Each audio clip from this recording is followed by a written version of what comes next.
সে যায় কিন্তু আবার ছাড়বে না। চেষ্টা করবেন, ধরে রাখবেন। একবার পারবেন না, দুবার পারবেন না, চেষ্টা করবেন। আর কোনো আবেদন মিস করবেন না। হ্যাঁ, আবেদন করতে হবে। আবেদন করবেন।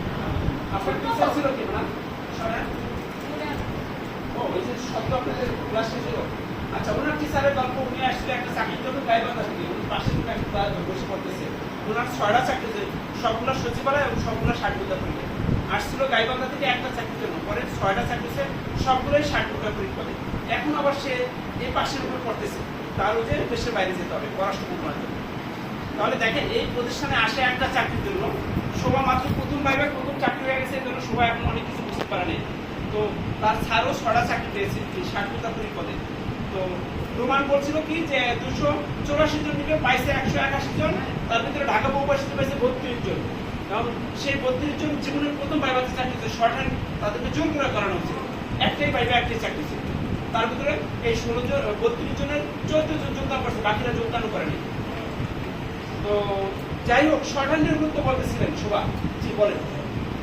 আপনার শর্টহ্যান্ডটা ঠিকমতো করবেন। আর রিটেন না করলে হবে এমনটাই বলছেন রিটেন করতে হবে। রিটেন তো আগে রিটেনটা করতে হবে। রিটেন ক্লাস করছিলেন আপনি এরা কি করবে ক্লাস হ্যাঁ, অবশ্যই রিটেন ক্লাস করতে হবে। সাপ্লাই করতে হবে, অনেক করতে হবে। অনেক রিটেন ক্লাস তাই করবেন। বললাম না মোবাইল ছাড়া এই মোবাইলটার দিকে কেউ তাকাবে না। আমার ছেলে কিন্তু ঠিকই তাই আর প্রতিষ্ঠান নিয়ে কিছু বলার আছে জি আমাদের হচ্ছে কি মাসিক পরীক্ষা হয়, পরীক্ষা দিবেন, যতই পান কিন্তু পরীক্ষা দিবেন, অ্যাটেন্ড করে দিবেন। জিরো পাইলে দিবে হ্যাঁ আপনি কত পরীক্ষা কত পেয়েছেন ম্যাডাম পরীক্ষা পেয়েছি 60 পেয়েছি। 60 অনেক বেশি ওনার প্রশ্ন রিজিউ ছিল কিনা প্র্যাকটিক্যাল আউট আমি একটু মাঝখানে কথা বলি আমি তো 30 বছর আমি আইসা বসে উঠাইছি আমাকে ওর বাবা এই কলোনিতে আমরা কিন্তু ভাড়া থাকি তো ওর বাবা প্রাইভেট চাকরি করে। কিন্তু আসার পর থেকে যে আমি এই যে শুনতেছি যে এই বউবাসী তখন থেকেই আমার টার্গেট ছিল আমার ছেলেকে আমি দেই আমি বউবাসী মানে কোথাও না কোথাও না কোথাও দিব না। সেই টার্গেট আল্লাহ আমার এই বউবাসীর থেকে আল্লাহ আমার দিয়েছে। তবে যত খুশিনি বলেন আপনারা বউবাসীর মতন অনেক গল্প শুনবেন কিন্তু ওই গল্প কোনো কাজে আসবে না।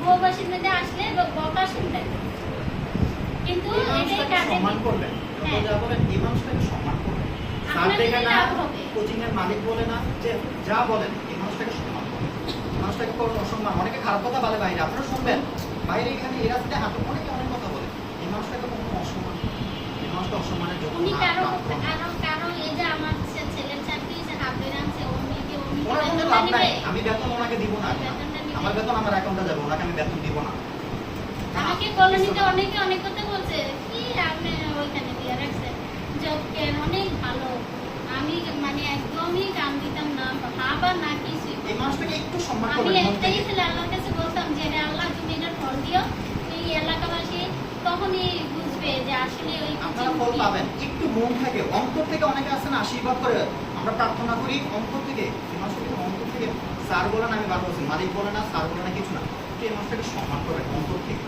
স্যার দেখলে আসসালামু আলাইকুম না এই না।